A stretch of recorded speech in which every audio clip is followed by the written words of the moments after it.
a guy that had been arrested for, we call lewd and lascivious or open and gross, where he deemed to have exposed himself.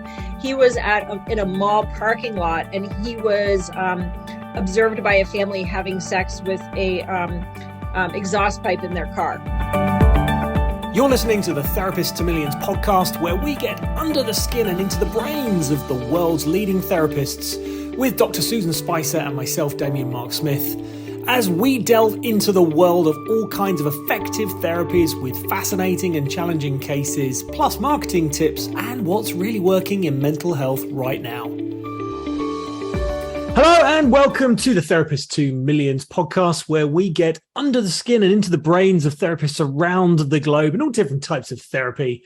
And today on the show, we have Dr. Michele Waldron, who is a certified sex therapist, licensed psychologist, alcohol and drug counselor.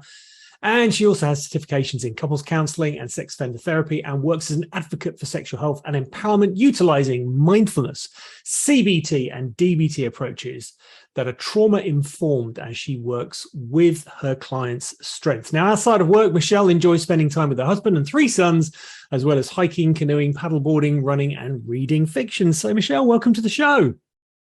Hi there. Thanks for having me. I'm super excited to be here. I think we're going to have some fun.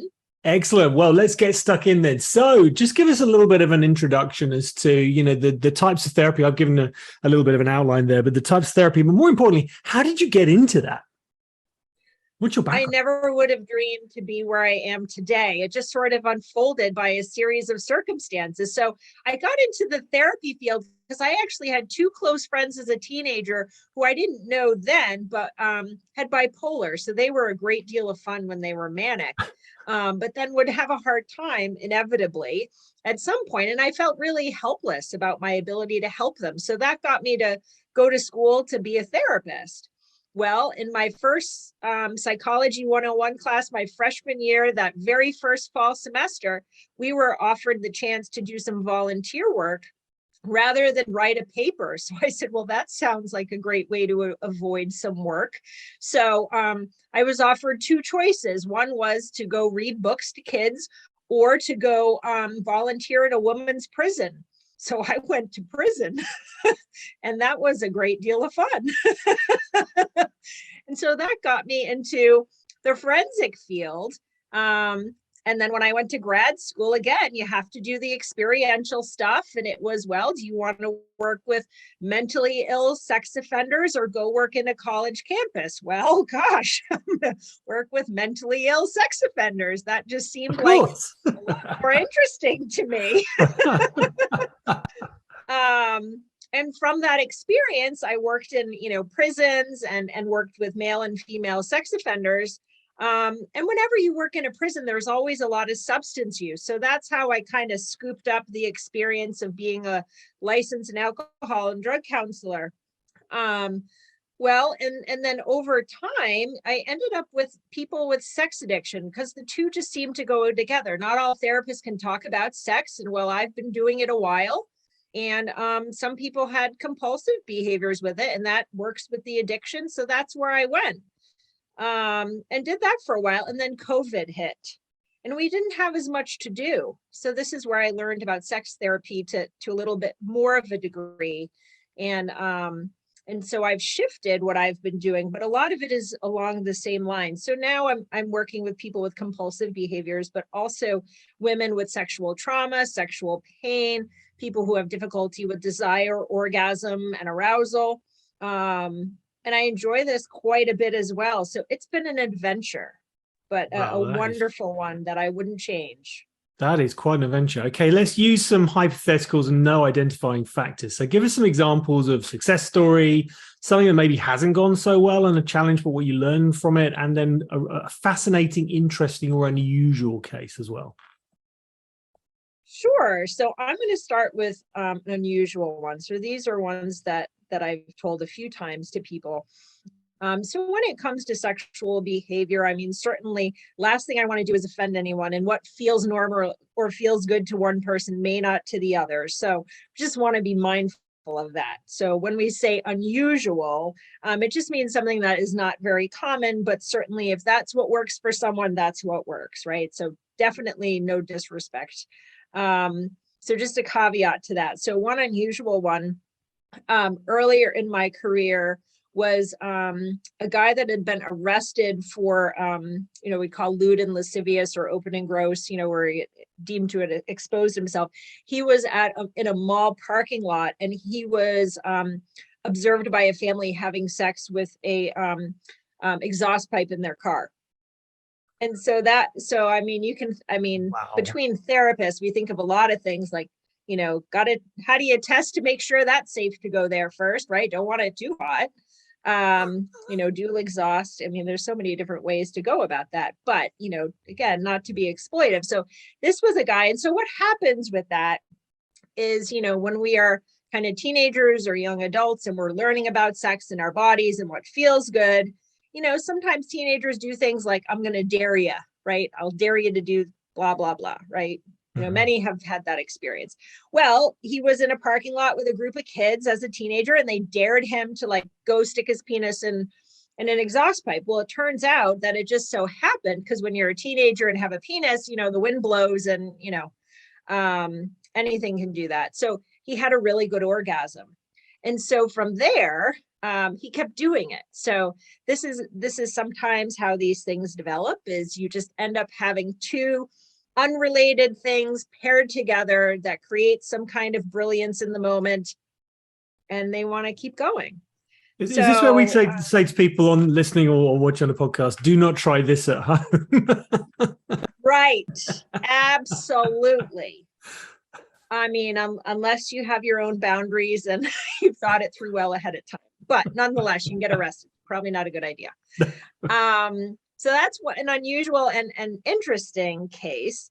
Success in therapy is measured in so many different ways. And I feel like I focus on so many smaller successes with people, because I'd say most of the people I see, it's at least a couple years. I mean, unless I'm doing some small pieces of education, I have people that I've worked with for 8 years and people a couple years, and certainly less, but we're well on our way to work through things for a while. So I'd say my success is when I've helped people, fall back in love in their relationships, and to not end their relationship or their marriage because there's been infidelity or other discoveries that have felt like betrayals to partners.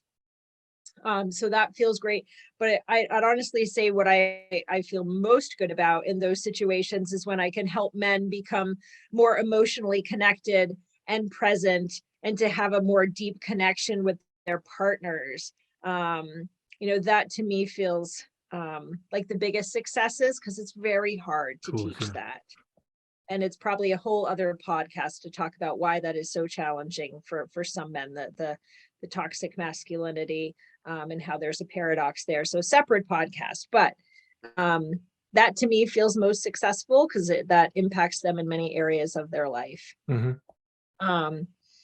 And then, things that have not gone so well, I'd say COVID and transitioning to online. I had a practice where I met clients in person, and then suddenly we all went home and didn't come out for a couple of years. And so trying to learn how to do therapy, I noticed I missed a lot. In school, we were taught to sort of feel and deal with the energy in the room. Well, online, you can't feel it as well. And so I think it caused me to misinterpret things or misunderstand things or read things a certain way that frankly weren't true. And so what I've learned since then is that you really need the client to even more so tell you what's going on for them. And I've had 1 or 2 times where unfortunately I've had to end a session because, as you can imagine, being in sex therapy, people can hide things, because you usually only see from up here to up here. So when you get maybe an indication there's stuff going on down below that, at least you can hit the end button. When you're in person, those situations, which I did have, are a little more challenging and can feel unsafe. So in some ways, those inevitable clients, it's safer online. Yeah. For me. So I'm grateful for that aspect. Okay, let's talk about some business growth now. So what has been your most successful marketing technique to grow your practice? Well, I'd say Psychology Today, and just being on the web. being a specialty, there's not too many people that offer sex therapy. So in the state in the US that I live in, there's actually a lot of sex therapists, but I'm licensed in multiple states, and there are some that have very, very few, if any. So it's really been just kind of even a little bit getting ourselves out there. But I also connect with urologists, OBGYNs, pelvic floor therapists. They send me people as well, because when there's sexual dysfunction, we tend to have to work quite collaboratively with those medical providers. How would you like to earn while you learn? Whilst our Therapist to Millions starter membership is free of charge and you can learn incredible ways to earn passive income and stop trading time for money, such as writing a book, doing talks and using PLR products in your business, our paid for hand-holding group training professional membership is going to be available to join for just 24 hours on the 1st of next month. And you can earn $50 for everyone who you refer using an affiliate link. Just go to therapisttomillions.com and click on the affiliate tab to sign up. It's free to join and it's free to become an affiliate, and you can earn while you learn. Okay, now if you were to write a book, what would the title be? Or if you have written or contributed to a book, what is the title? What's it about? I will say in the sex therapy field, they have the best book titles. And I hope that, and I do have one in mind that I want to write, which is bringing emotional awareness to aspects of sex therapy interventions. Not sure what I mean, I'm not the most creative person, but I'm hoping it will come to me in the process. But, there's some wonderful titles in the field, like The Ethical Slut. I mean, that's a great one. And it's about consensual non-monogamy, or polyamory, or, people use different words. So yeah, hoping it will come to me one day.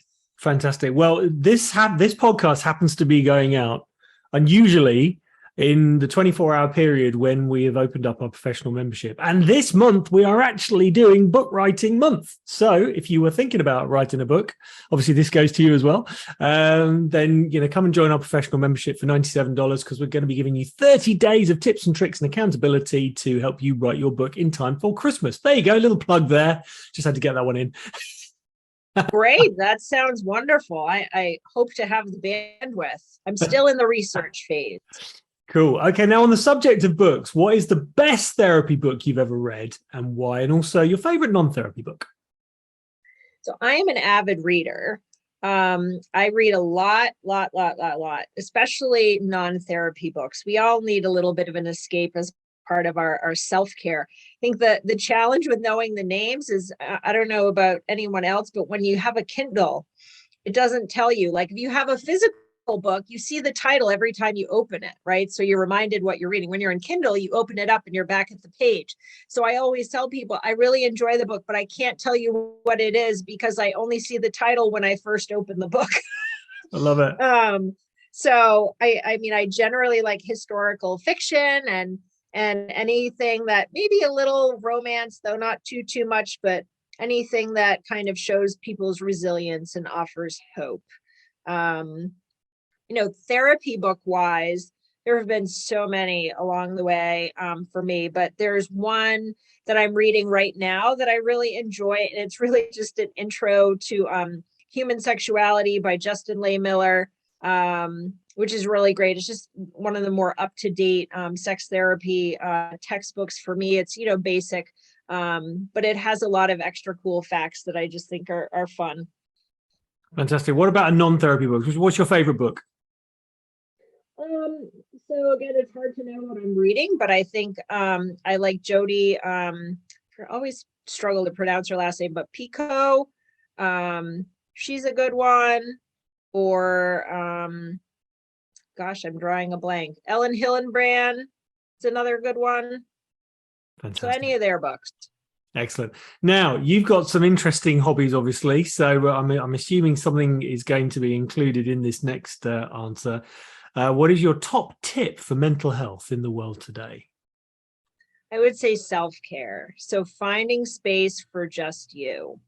And that's outside of your relationships. Those are great to nurture, but self-care, self-care, self-care, and exercise is a really good kind of natural way to manage emotion.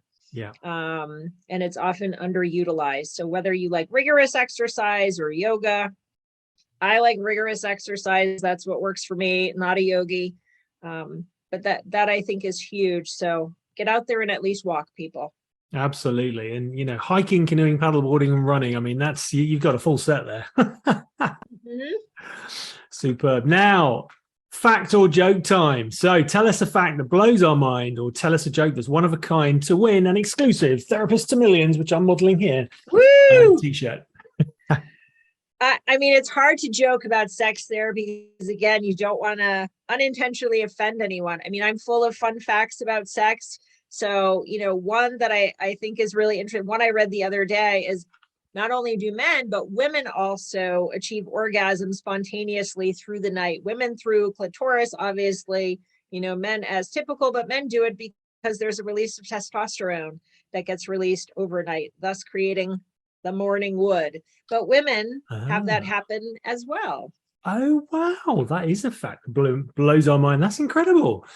And can we just ask that when we send you the t-shirt, that you just take a picture of yourself with your t-shirt on, because we're going to have a little gallery of all of our therapists who've been on the podcast, who've won a t-shirt.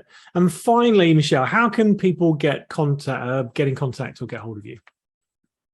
Probably say the best way is through our website, sexualhealthandhealing.org. We are on Facebook and Instagram. If you search our name, Sexual Health and Healing, LLC. And again, our website is sexualhealthandhealing.org. Wonderful. Thank you so much for taking the time out today from your busy schedule to share those fantastic facts with us. And as I say, for anyone listening to this on November the 1st, which is when this podcast is going out, please come along and join our professional membership, which is open for 24 hours. It's actually 50 hours. Did you know there's 50 hours in a day? No, I didn't either before we researched it. Starts in Tonga and ends in Georgetown over on the Pacific coast. There's 50 hours in one day. Do you know in May, there's actually at one point in time for 2 hours, there's 3 calendar days going on the planet at one time. I didn't know that either. Isn't that incredible? Wow. So the professional membership is actually open, therapisttomillions.com/open. It's open now. And if you'd like to write a book, or you think about writing a book, or even thought about writing a book, now's the time to do it, because we're going to give you 30 days of accountability and the hand-holding and the tips and the tricks to turn it into a bestseller as well. That's the other thing. So go along to www.therapisttomillions.com/open and join on the 1st of the month. Thank you, Michele, for taking the time today. It's been absolutely brilliant, and really appreciate you and what you're doing. Thanks so much for having me. I greatly appreciate it. This sounds like it'll be a lot of fun. Brilliant. Thank you. If you enjoyed this week's episode of the Therapist to Millions podcast, may we invite you to check out our free for life Therapist to Millions online membership course for therapists and coaches who want to grow their business without trading more time for dollars. We've created the world's premier digital marketing resource exclusively for therapists, and it's yours for free for life. Just head over to therapisttomillions.com and sign up now.